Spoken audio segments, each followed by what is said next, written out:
आकाशवाणी सम्बलपुर आंचलिक खबर पढ़ुचन कृतांजलि त्रिपाठी। जुहार पहला मुख्य खबर। राष्ट्रपति द्रौपदी मुर्मू नुआदिल्ली न आज 2 नंबर खेपे 65 जन को देले पद्म पुरस्कार। ओडिशार 3 जन पाइले पद्मश्री। तमिलनाडु गैस लीक दुर्घटनाती मृत ओडियांकर परिवार लगी साहस टंका 10 लाख के बढ़ाले राज्य सरकार। राज्य सरकार 2 बछर पूर्ति अवसर आयबा कालठानु सारा राज्य हेबा सहरांचल जनसंपर्क कार्यक्रम और विश्व प्रसिद्ध पुरी रथयात्रा के सुरुखुरुती करबार लगी आईन मंत्री अध्यक्षता हेला समन्वय बैठक। एथर पूरा खबर।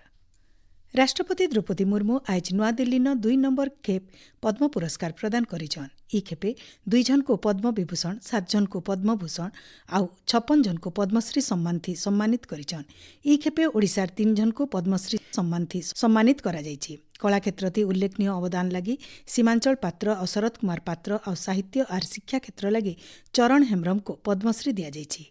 इनो जनै दिया जाउछि जे आगनु राष्ट्रपति गला मासर 25 तारिख दिन पहला खेप्ती 66 जन को पद्म पुरस्कार प्रदान करिथिले। इति ओडिशार डॉ महेन्द्र मिश्र को साहित्य और शिक्षा क्षेत्रती सम्मानित करा जायतिला। तमिलनाडुर तिरुभल्लुर ठाने गैस लीक दुर्घटनाती जीवन हरैतिबा ओडिया श्रमिक मानकर परिवार लोकर लगी साहस टंका के राज्य सरकार 4 लाख नु 10 लाख टंका के बढ़ाइछन। मुख्यमंत्री मोहन चरण माझी दुर्घटनाती जीवन हरैतिबा श्रमिक मानकर परिवार लोकर प्रति संवेदना ज्ञापन करिछन। ई भितरे गैस लीक दुर्घटनाती ओडिया श्रमिक मानकर मृत्यु संख्या 7 के बढ़ीछि। सरकार तरफ गोटे 3 जनिया वरिष्ठ अधिकारी दल गलाकाल घटना जगह न पहुंचिक तथ्य संग्रह करबार सहित तालमेल रखिक प्रभावित ओडिया श्रमिक मान को सबु प्रकार सहयोग दौथबार जना पड़ी। तमिलनाडु मुख्यमंत्री सी जोसेफ विजय निर्देश दे गोटे 3 जनिया दल गठन करा जायछि। दुर्घटनार तदंत करिकरी रिपोर्ट देबार लगी तमिलनाडु सरकार तरफ कहा जायछि। तमिलनाडुर तिरुभल्लुर न गला 21 तारिख दिन गोटे कारखानाती एमोनिया गैस बाहरबार ई दुर्घटना हेतिला। दूर और गभीर समुद्रती मत्स्य संपदर स्थायी उपयोग लगी प्राधिकृत अनुमति पत्र जातीय शुभारंभ कार्यक्रम के सफल करबा लगी भुवनेश्वर लोकसेवा भवन न मुख्य शासन सचिव अनु गणकर अध्यक्षताते गोटे उच्चस्तरीय बैठक हो जाइछि। आयबा मास 9 तारिख ओडिशा कृषि और वैषयिक विश्वविद्यालय ओयूएटी भुवनेश्वर कृषि शिक्षा सदन न ई जातीय कार्यक्रम हेबा। कार्यक्रम ती उपराष्ट्रपति सीपी राधाकृष्णन मुख्य अतिथि भाव जोगदेवे। इधर सहित ओडिशा राज्यपाल, मुख्यमंत्री, संपृक्त केन्द्र मंत्रिमंडल सदस्य, भिन्न भिन्न राज्य प्रतिनिधि, देशर भिन्न भिन्न जगानु आसितबार माछचाषी आउ ई क्षेत्र पढ़ुतबार छात्र छात्री सहित हजारे जन भाग नेबे। ई कार्यक्रम गभीर समुद्रती दायित्वपूर्ण माछधरा के तहकाबार सहित ओडिशा के स्थानीय मत्स्य विकास थी गोटे आगधाड़ी राज्य बनाबा बोली मुख्य शासन सचिव श्रीमती गर्ग कहिछन। राज्य सरकार 2 बछर पूर्ति अवसर आयबा काल सारा राज्य सहरांचल जनसंपर्क कार्यक्रम हेबा। गृह निर्माण और नगर उन्नयन विभाग तरफु हेबार के थिबा ई कार्यक्रम जरिए राज्य नागरिक संपर्क के बरकस करबार, शहरी विकास सफलता प्रदर्शन और जनभागीदारी के बढ़ावार लक्ष्य रखा जायछि। पुरी टाउन हॉल ठाने राज्यस्तरीय मुख्य कार्यक्रम थी विभागीय मंत्री डॉ कृष्णचंद्र महापात्र मुख्य अतिथि भाव जोगदेवे। राज्यर सबु महानगर निगम, पौरपालिका आउ एनएससी मान के ई कार्यक्रम कराजिबा। विकसित ओडिशा लागी जनभागीदारी, सशक्त नागरिक, समावेशी शहर, स्थायी सहरांचल विषय वस्तु उपरे आधारित ई अभियान थी पीबार पाइन, परिमल, घर, परिवहन आउ डिजिटल शासन क्षेत्र थी हेउतबार अग्रगति प्रदर्शित हेबा। 1 नु 8 श्रेणी तक बाहरीथिबार बही मानकु निर्भुल भावे छुआमानकर पाखे पहुंचा जिबार बाबदे गणशिक्षा मंत्री नित्यानंद गंड गोटे उच्चस्तरीय बैठक ती आलोचना करिछन।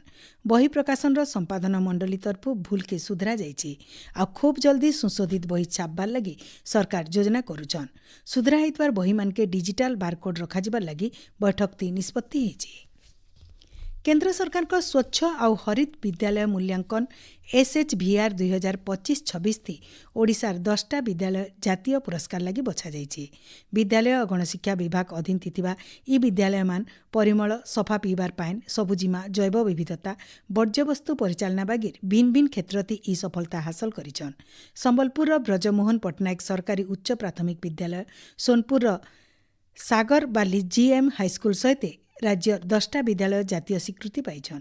देशर 29टा राज्य आउ केन्द्रशासित अंचल मोट 191टा स्कूल के ई पुरस्कार लगी बछा जाइछि। विजेता विद्यालय के 1 लाख टंका नगद पुरस्कार, प्रमाणपत्र आउ 3 दिनिया एक्सपोजर परिदर्शन रो सुजोग मिलबा। आपण माने खबर सुनुचन आकाशवाणी संबलपुर केन्द्रनु। श्रीक्षेत्र पुरीर विश्व प्रसिद्ध रथयात्रा लगी आईन मंत्री पृथ्वीराज हरिचंदनकर अध्यक्षताथि 2 नंबर समन्वय बैठक हो जाइछि। रथयात्रा समियाथि पुरी जिला सदर मुख्य डाक्तरखाना न ऐतका सज्जा व्यवस्था कराजिबार सहित विद्युत विभाग तरफु भिन्न भिन्न जगान लाइट व्यवस्था, रेल विभाग तरफु खास ट्रेन चलाचल विषय आलोचना होइछि। ई बाबते आईन मंत्री श्री हरिचंदन कहिछन् रथयात्रार पूरा व्यवस्था को संपूर्ण रूपे त्रुटि शून्य करबा पई जहा जहा आवश्यकता अछि ताकू आधार करके आमे ये प्रक्रिया आरंभ करिछु। मोर पूर्ण विश्वास महाप्रभु श्री जगन्नाथकर आशीर्वाद एवं तांको करुणा रे ए वर्षर रथयात्रा अत्यंत सफलतार सहित एवं सुरुखुर रे हबो। भक्त माने आसिकी भलरे दर्शन करि जाय। माध्यमिक शिक्षा परिषद परिचालित ओडिशा शिक्षक योग्यता परीक्षा ओटीईटी आइबा जुलाई मास 5 तारिख दिन हेबा बोली परिषद तरफु कहा जाइछि। आखनु ई मास 28 तारिख परीक्षा हेबा बोली दिन धारी जाइतिला। बदला जाइतबा समय अनुसार आइबा 5 तारिख सकाल 9 बजेनु 11:30 बजे तक पहला पेपर, 2 पहर 2 बजेनु 4:30 बजे तक 2 नंबर पेपर परीक्षा हेबा। सियाड़े ई मास 28 तारिख हेबार के थिबा आरआई अमीन परीक्षा सूची केनसी प्रकार परिवर्तन करा नै जाई। सारा राज्य चलितबा भोटर तालिकार स्वतंत्र सघन संशोधन एसआईआर शेष खेपे पहुंची। ये अभियान शेष हेबार के आउ 5 दिन बाकी रही। यहाँ तक 99.86% भोटर मानकर पासे परिगणना फर्म पहुंची। सेतिर भितरु 86.12% फर्मर डिजिटाइजेशन काम शेष होइछे। 100% फर्म संग्रह आउ डिजिटाइजेशन लगी जिला प्रशासन आउ बूथ स्तरीय अधिकारी माने युद्धकालीन भित्तिन काम करुछन्। देशे आज डॉक्टर श्यामा प्रसाद मुखर्जी 73 नंबर श्राद्ध वार्षिकी बलिदान दिवस पालन करा जाउछि। ई अवसर प्रधानमंत्री नरेंद्र मोदी डॉक्टर मुखर्जी को श्रद्धांजलि जनैकरी सामाजिक गणमाध्यम थी कहिछन् श्यामा प्रसाद मुखर्जी देशर अखंडता के अक्षुण्ण करबार लगी अतुलनीय साहस आउ चेष्टा देखिथिले। राष्ट्र निर्माण थी तांकर अवदान सबुबेले सुर्ता हेकरी रहबा बोली प्रधानमंत्री कहिछन्। मुख्यमंत्री मोहन चरण माझी डॉक्टर मुखर्जी को श्रद्धांजलि जनैछन्। डॉक्टर मुखर्जी राष्ट्रीय एकता आउ अखंडतार प्रतीक, महान शिक्षाविद, प्रमुख राष्ट्रवादी आउ जनसंघर संस्थापक थिले बोली मुख्यमंत्री कहिछन्। केन्द्र शिक्षा मंत्री धर्मेन्द्र प्रधान भी श्यामा प्रसाद मुखर्जी को श्रद्धांजलि जनैकरी देश लागि तांकर बलिदान सोर रहबा बोली कहिछन्। राज्यर भिन्न भिन्न जगान डॉक्टर मुखर्जी बलिदान दिवस पालन करा जाउछि। आज सकाल बेला भुवनेश्वर सत्संग बिहान नथिबा श्यामा प्रसाद मुखर्जी पार्क न विशिष्ट अतिथि माने डॉक्टर मुखर्जी प्रतिमूर्ति थी माल्यार्पण करथिले। बेलबुड़े भुवनेश्वर जयदेव भवनटाने हेउतबा कार्यक्रम थी मुख्यमंत्री मोहन चरण माझी आ बाचस्पति सुरमा पाढ़ी प्रमुख जोग दैछन्। प्रधानमंत्री नरेंद्र मोदी आइबा 28 तारिख रविवार दिन सकाल 11 बजे आकाशवाणी मन की बात कार्यक्रम जरिए देश आउ दुनिया सारा लोकर संगे विचार विनिमय करबे। इडा तांकर 135 नंबर मन की बात कार्यक्रम हवा। इथिर लगी प्रधानमंत्री साधारण लोकर मतामत मागिछन्। लोके नमो आप आर माई गव पोर्टाल थी सेमानकर मतामत देई पारबे। इतार छड़ा 1800117800 डायल करी निजे निजर मतामत रेकर्ड करी पारबे। 1923 नंबर के मिस्ड कॉल देकरी एसएमएस जरिए आइबा 26 तारिख तक निजर मतामत दे पारबे। निशामुक्त भारत अभियान 2026 पालन अवसरे ई बछरर विषयवस्तु निशामुक्त भारत अभियान विकसित भारत की पहचान रही। आज कलाहांडी जिला भवानीपाटना न ई अवसरे गोटे सचेतनता शोभायात्रा करा जायतिला। अतिरिक्त जिलापाल तन्मय कुमार दरवान पताका देखिकरी तार शुभारंभ करथिले। पाणीपाग दक्षिण पश्चिम मौसुमी वायु राज्यर सबु इलाका के छुईचे बोली पाणीपाग विभाग तरफु सूचना मिली। समुद्र खंडी सहित दक्षिण पश्चिम आउ आभ्यंतरीण ओडिशार जिला मान के वर्षा बढ़वा।